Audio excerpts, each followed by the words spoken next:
Já, velkomin að samstöðinni, klukkan 8, nú verða það fréttir og við ætlum að byrja þennan fréttatíma á að slá á þráðin til Hilmars Þórs Hilmarssonar og spurja hann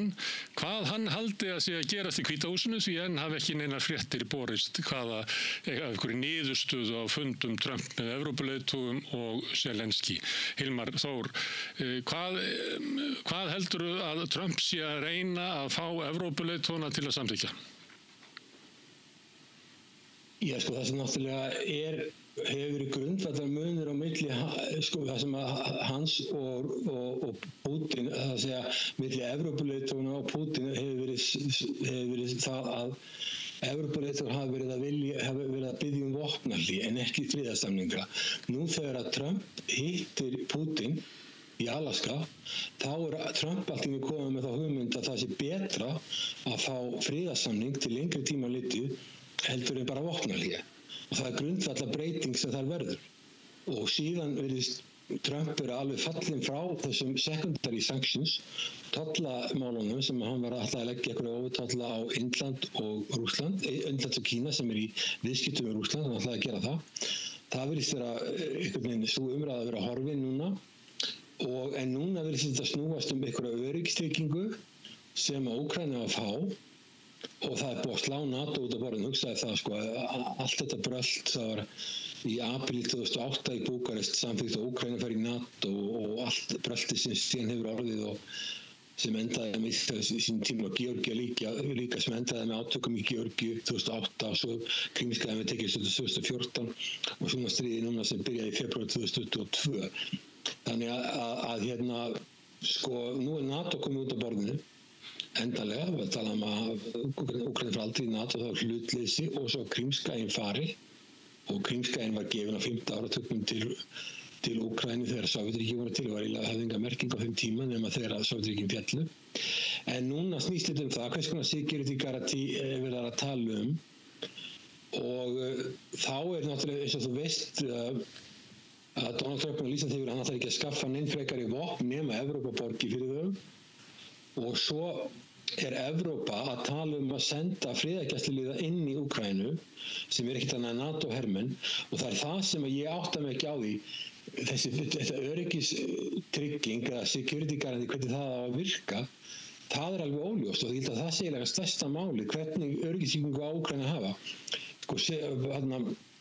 Pútín hefur sagt að Úkraína geta haft her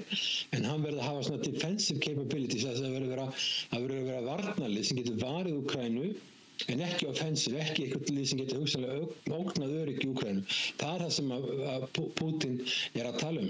Svo eftir fundin sem verður með Zelenski fyrst og síðan með leiðtogum í Evrópu þá skildist mér að beinni útsendingu sem var áðan að Trump myndi hringja í Pútín ef það væri þannig að það væri hægt að fara eitthvað að reifa þessum málum en ég held að þetta security, þetta öryggistrygging það sé eitthvað sem mjög erfitt og þessar hugmyndir Úkraínumanna reyndar hugmyndir Evrópu undir forystu forsætisráðherra Bretlands hefur mér sýnst aðalega en líka reyndar forsætisráðherra Frakklands og kanslara Þýskalands að það verði einhverju hermenn sendir þarna inn sem verða kallaði friðargæsluliðar og það eigi að duga sem einhvers svona öryggistrygging fyrir Úkraínu. Ég held að það verði eitthvað sem að Rússland hefur sagt að það alveg sama á hvaða formi NATO-hermenn koma inn í Úkraínu, það verður aldrei samþykkt. Það held ég að sé kannski erfiðasta máli núna. Já, en einu af þeim kröfum sem að Pútín lagði fram var að hann myndi halda Donbass sem eru 2 svona oblast og víglínan í öðrum 2 myndi halda sér þótt að það sem hann búinn að ná meiri hluta í 2 öðrum oblast fyrir utan það að halda Krím. Heldur að hann sé til í að gefa þetta land frá sér? Já, hann hefur ekki viljað það. Hann hefur gert bara kröfu í 4 oblast og hluta þeirra sem hann hefur ekki algjörlega náð. Hann hefur gert þá kröfu. Ég veit ekki hvort hann sé tilbúinn að slaka eitthvað á. Ég meina auðvitað geta Bandaríkin boðið honum að létta af öllum viðskiptahindrunum og létta af öllum refsiaðgerðum og lofa því hann fái gjaldið svara fóran tilbaka þessi þrýstingu á Evrópu að gera það þannig að það ýmislegt sem að Bandaríkin og Evrópa geta boðið og það getur gefið hann hvata til að gefa eitthvað eftir en hann hefur viljað fá þessi oblast alveg 4 pluss Krím og ég held að hann trúi því sjálfur að ef hann haldi áfram þá getur hann náð mun meira, hann geti náð Odessa, hann geti náð Kharkiv, þannig ég held að hann telji sig verið í þeirri stöðu að hann geti tekið enda meira Úkraínu stríðið heldur áfram. En ég veit ekki, ég veit ekki hvort að það sé raunhæft að hann bara gefi eitthvað eftir, ég bara efast það.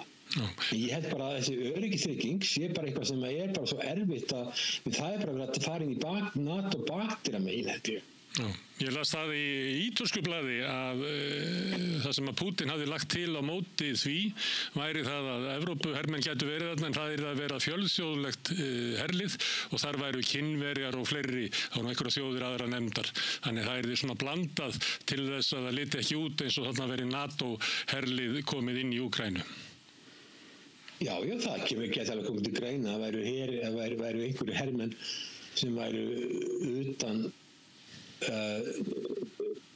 NATO, ekki NATO hermennin einn, máli sérstaklega ekki bandaríska hermenn og reyndar hefur alltaf verið þannig með, til dæmis í Eystrasaltsríkjunum, þá var það þannig þegar þau voru hluta NATO, þá voru eiginlega yngri NATO hermenn sendir þangað inn og það var einn ástæða fyrir því að það var talið verið í lagi að þau væri í NATO og því það var en síðan þegar voru settir hermennin þá voru þeir frá Kanada, aðalega Bretlandi og svo Þýskalandi og það þótti ekki hyggilegt að senda inn bandaríska hermenn.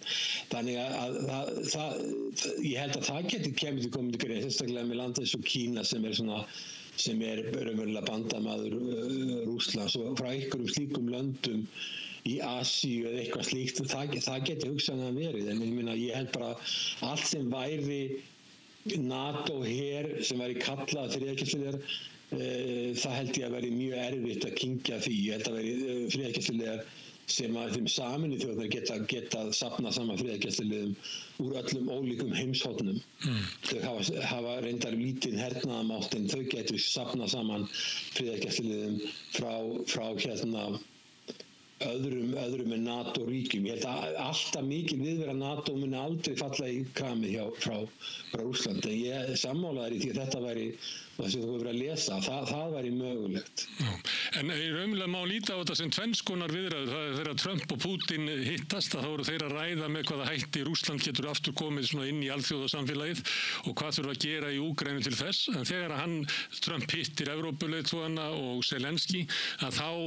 er krafa þeirra svona réttlát lok á Úkraínustríðinu og þetta tvennt þarf ekki endilega að fara saman. Það sé hægt að ná því saman. Nei, það er náttúrulega það sem að Evrópuleiðtogarnir hafa lagt áherslu á bara það að Úkraína er lýðræðisríki, segja þeir, þau eru aldrei verið neitt lýðræði þar sem er í vestrænum skilningi, náttúrulega land sem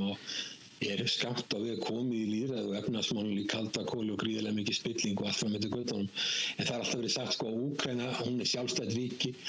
hún getur bara gert hvað sem er og gengið í NATO og boðið erlendum ríkjum að koma með her inn í landið og inn að landamæri Rússlands og allt fram eftir göttunum og að þeim er sjálfstætt ríkið því gert hvað sem er. En það við vitum alveg að lönd sem eru í landamæri við stórveldi að þau verða að taka viss tillit til stórvelda. Við séum þetta í Asíu, við sjáum þetta líka í Norður-Ameríku með Bandaríkin, Kanada og Mexíkó. Mexíkó myndi aldrei fá að vera með erlendan her við landamæri í Bandaríkjunum, það er aldrei til liðið. Þannig að Evrópuleiðtogarnir eru með þessa hugmynd að það sé lýðræði og eitthvað svona rule-based international order sem farið eftir alveg án hagsmuna stórvelda og við vitum það með Donald Trump að hann er ekkert að fara eftir einhverjum alþjóðlegum reglum ef svo til að við sjáum bara í samskiptum hans við Kanada og varandi Grænland og annað að stórveldin þau fara sína leiðir og alþjóðalög og reglur skipta ekki minni grundvallaratriðum í þeim málum, þau bara gera það sem að þeim finnst vera eðlilegt og hérna en Evrópuleiðtogarnir hafa verið með þessa hugmyndum vopnahlé og þetta hefur verið alveg óraunhæft og þess að ég skil ekki það að Steve Witkoff sem hefur verið sendimaður Trump fór til Moskvu að það var nokkrar ferðir og það virðist ekki hafa komið til skil eftir Trump fyrir bara á fundinum í Alaska að það væri miklu ráðlegra að gera langtíma friðarsamning og Trump var alveg uppfullur af því eftir fundin með Putin en var það ekki áður. Herðu, en það verið að ræða málin í Hvíta húsinu, það mun koma í ljós seinna í kvöld, ég veit ekki hvað þú ætlar að vaka eftir því, en ég fæ að slá á þig á morgun til þess að draga saman hverjar voru niðurstöður úr fundum dagsins í Hvíta húsinu. Alveg endilega, heyrist, takk fyrir. Hvar skrái ég mig í áskrift? Samstöðin.is